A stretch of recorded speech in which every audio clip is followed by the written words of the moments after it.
Hey, nice. As you guys get this lofty national ranking and you're undefeated, is there a sense that the pressure is building, the pressure is mounting on you guys? Are you feeling that at all? Honestly, I feel like for the most part, all of our boys are dialed in. We don't really pay attention to any of that. It's really awesome, and we think it's really, it's something we've been hoping for and we've been working hard for. But we're just really looking forward to, week by week, taking a game at a time. And we're grateful, but at the same time, there's a lot of work to do. So it's just, yeah, it's awesome though. Wanted to ask you about your cohort, Gabe Summers. What, how do you describe his ascension to basically one of the rotation guys? Man, honestly, Gabe he's a dominant player.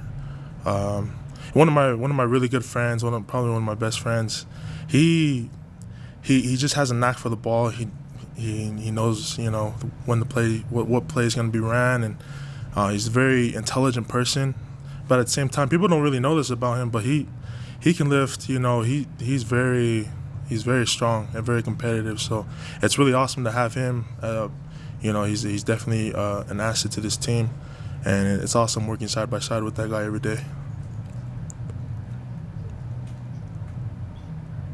Go ahead, Sean, and then we'll have Jared after that. Hey, nice. I want to move forward to Boise State as soon as possible. But if you could come, kind of travel back in time with me to Friday a little bit to right after halftime. Obviously, the offense has to make a change at quarterback. They bring in Jacob Conover, third string guy. We don't need to rehash all that. But what was kind of the mentality of the defense from that point, knowing that the offense was making a change and maybe you guys had to, I don't know, step up a little bit more, that kind of thing, because I think you certainly did that, just kind of shutting them down through that third quarter. So can you kind of just sort of take me through what was going through the defense in that third period? Yeah. So going into halftime, we saw that Baylor was laying down, and we were just wondering whether or not he was going to return to the game. But as soon as we found out and we knew that Conover was going to come in, we honestly we felt the same. We trusted Conover. And I feel like that's the mindset for all aspects of our team, special teams, offense, defense. We all trust each other, and so if that was gonna happen, we're gonna have the offenses back, and whatever situation that we need to.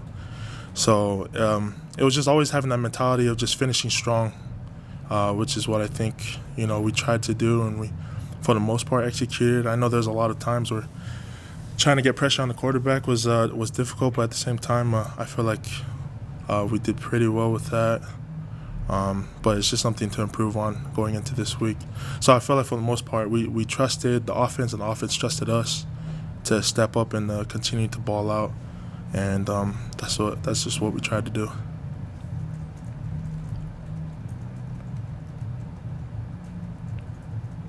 Nice. I wanted to ask about going into a game knowing that you've got 20, 25, 30, 35 guys on defense, any one of which could be called on at any minute and any one of which could make the big play or the key play. We've seen it from a lot of different guys. What's it like going into a game like that? It's refreshing. It feels good.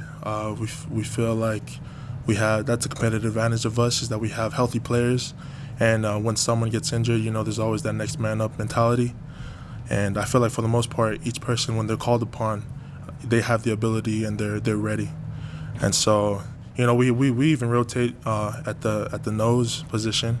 It's between me, Caden Hawes, Lorenzo Falatea, and all of us bring a different aspect to that position, just like every other position.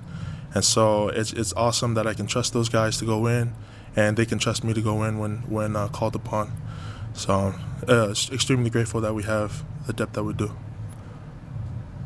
One of the things that Kalani talked about is how flexible the defense as a whole has to be because of the different types of opponents you face, whether it's spread, whether it's pro style. And I don't know, defensive line, how different your roles are depending on that, but you do have a lot of different packages you can go to, and that probably does change your roles a little bit. What's that like, having to be on point depending on what package is coming in or what the plan is? Yeah, like for example, the Arizona game. Even going into Arizona State, you know, there were packages where Gabe Summers was starting at nose, just because he's a very versatile player, and he's a really good pass rusher, really good speed rusher, and also very strong. So, you know, to me, people think that like, oh, you know, he's taking the position, but at the same time, that's not our mentality. Our mentality is to who's ever able to fill in for that position, you know, for that role at that specific against that specific team, then that's what's best for the team. So, and you know, when they need me, of course I'm ready to go, and whenever they want me to be in. So all of us we all play different roles against different teams, but at the same time we all trust each other just to fulfill that role. Okay, next question is from Jake. Yeah, nice. We saw Caden Haws just absolutely bull rush the opposing center in that Utah State game back into the quarterback. How impressive of a play was that for you? Man, that was amazing. First off, Caden Haws is a beast. That guy is an absolute beast. He's an absolute stud, and he's also very intelligent.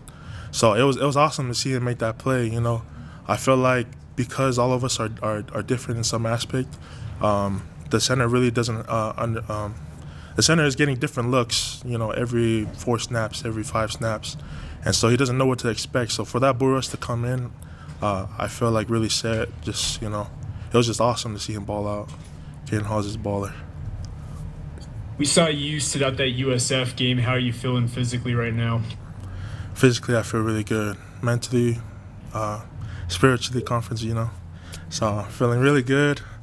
It was really hard to see that, but at the same time, it was awesome to watch my boys just perform and get the dub. So just grateful that I'm back in, though. Did you get recruited by Boise State at all when you were in high school, or do you have any feeling about this rivalry in any way? Yeah, so I went to a couple of camps for Boise State and was talking to their defensive line coach.